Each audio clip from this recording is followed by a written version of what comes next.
Vai ir iespējams būt svētā gara pilnam? Ir iespējams. Ja nebūtu iespējams, mums nebūtu apustuļu darbi. Tieši tā.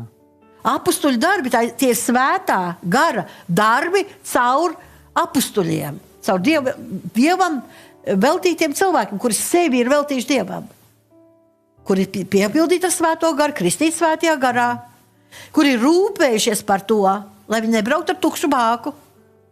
Atkal un atkal mēs redzam, draudzes sanāk kopā, atkal un atkal no jauna tiek atjaunot svētajā garā.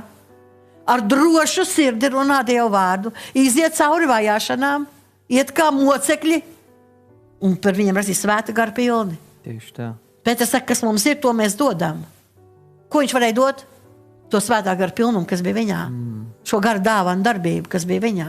Un šodien mēs brīnamies, draudzes kļūst par tādiem sociāliem klubiem un daudz, kas tur ir, bet tam, kam tur vajadzētu būt, tieši svētā gara darbībai, svētā gara atmosfērai, Dievam pagodinātam.